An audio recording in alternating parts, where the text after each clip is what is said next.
Thanks for making time for us here on the Mountain West Network. Ted Sundquist and Jesse Kurtz going to get you primed for Mountain West football in the West Division. First game out of the box will be a Friday night contest in the West Division. Washington State traveling to Nevada Friday night, September 5th, 7:30 kickoff. Be televised by ESPN. Washington State coming to Reno after losing to Rutgers. Nevada did beat Southern Utah 28-17. How about Don Jackson in week 1 for the Wolfpack? He ran for 110 yards and a touchdown. Is he the guy that will help get this running attack back on schedule, back to what Wolfpack fans have become accustomed to? Certainly they got Cody Fajardo in that pistol formation, but is Don Jackson the great complement to him? Could be. It could be. But if you're going to run the pistol, like you said, you expect defenses will give and take week to week. That means that more than one player is going to need to emerge from that Wolfpack backfield to be a legitimate rushing threat as a team in 2014.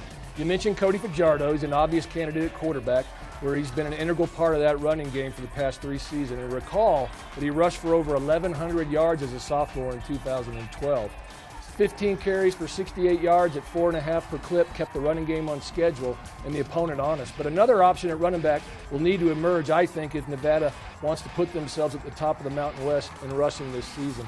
Senior Nate McLaren and freshman James Butler, they had touches against Southern Utah, but neither were really effective. The roster is filled out with 3 freshmen and another sophomore at the position.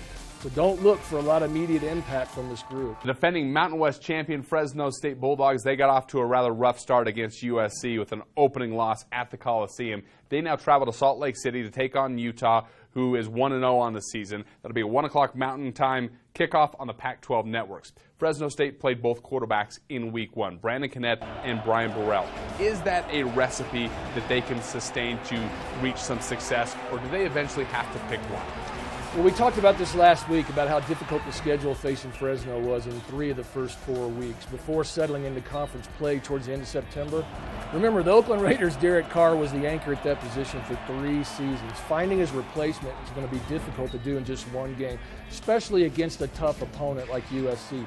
I think Tim DeRuyter and his offensive staff, they got to keep an eye on their conference goals and hope that these tough games early build the character and demeanor that the Bulldogs will need to compete for the title in the West, which brings with it a championship game and postseason play. So until there's a clear-cut favorite between the junior Brian Burrell, as you mentioned, and senior Brandon Connett, I'd like to see Fresno State let them both get some quality snaps in a competitive situation, with focus being a run at the Mountain West Championship and not necessarily making national noise. Fresno State and Utah will kick things off again 1 o'clock Mountain Time on the Pac-12 networks. Moving on to San Diego State, they got off to an opening weekend win over Northern Arizona 38-7. They now travel to Chapel Hill to take on the North Carolina Tar Heels, who are 1-0. That's an 8 o'clock Eastern kickoff. It'll be televised by ESPN News. Things do get a little bit tougher after that opening weekend win for the Aztecs. What did we learn about them, though, in the opening win over Northern Arizona that you like that they can now take across the country to Chapel Hill? Well, last season it was the opening loss at home to an underdog Eastern Illinois team. I did that game that put the Aztecs on their heels and started a 3-game skid. This year, Rocky Long's club took care of business at home, and they travel out east with the confidence of a big win in a game we expected them to take. The Aztecs showed great balance on offense, I thought. 194 yards rushing, and Donald Pumphrey taking charge with 111 of his own, and 205 passing yards with 10 different receivers recording a catch. Defensively, we saw a lot of young players step up and contribute, 7 of the top 8 tacklers being either a freshman or sophomore. With San Diego State interception that gave Northern Arizona the ball in their only scoring drive late in the 3rd quarter. Otherwise, the defense only allowed the Lumberjacks inside the Aztec 30 twice all game. Now they've got to take the same sense of urgency on the road where they went 5-2 in 2013. Aztecs and Tar Heels will kick things off once again, 8 o'clock Eastern Time, televised by ESPN News. Moving on to UNLV, they're hosting Northern Colorado at Sam Boyd Stadium. That's a 7 o'clock Pacific Time kickoff, be broadcast live on the Mountain West Network. UNLV struggled in their opening game in a loss to Arizona 58-13. The defense gave up 787 total yards.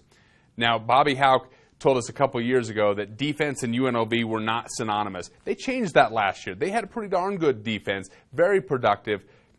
What do they need to do to retool a little bit as they now get ready for the Bears of Northern Colorado? Easy. Missed tackles. Way too many of the big plays that Arizona produced on offense started with a Rebel defender bouncing off of the ball carrier, but that might be too easy. So I think it starts on third down, Jesse. The Rebels surrendered 11 of 21 third down situations, over 52%, and 3 of 3 on fourth down. The Wildcats were 10 of 15 passing on third down, and they averaged 14.6 per play, 9 of 14 with third down and 4 more to go. Bobby Helk and the UNLV defense has got to find a way to get more pressure on the quarterback in clear-cut passing situations, even if they've got to create it a bit on their own. The other thing that I thought hindered this defense was stopping the run on first down. The Rebels gave up 238 yards on 25 carries, all on first down. And take away the 85-yard third-quarter touchdown run by Arizona, and UNLV still allowed 6.4 yards per carry on first down. And the Bears and Rebels, 7 o'clock Pacific time on the Mountain West Network. The nightcap in the Mountain West Division has Oregon State traveling to Hawaii to take on the Rainbow Warriors. 4:30, I should say, Hawaii time, televised by CBS Sports Network. Hawaii comes off that narrow loss to Washington, 17-16, entertaining Chris Peterson on the islands once again. They took Washington down to the brink.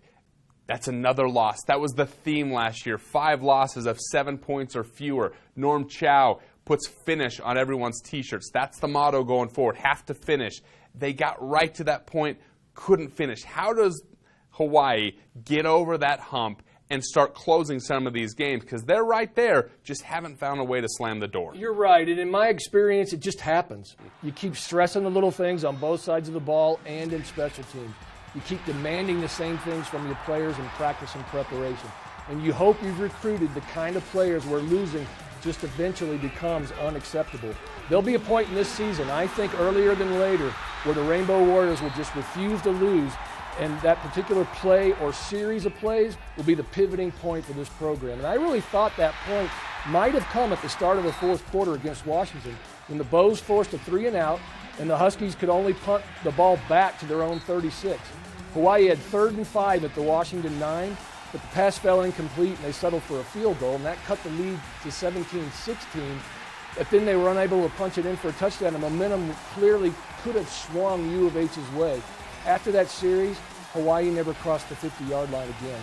I talked about the key to this season being reestablishing home field for the Rainbow Warriors, and they can do that versus Oregon State with the same effort they put forth against Washington. Certainly something to build on as the Rainbow Warriors do host the Beavers of Oregon State. Again, 4:30 Hawaii time, televised by the CBS Sports Network. Enjoy another weekend of watching Mountain West football. We'll be back next week to talk about the games right here on the Mountain West Network. For Ted Sundquist, I'm Jesse Kurtz. Enjoy the games.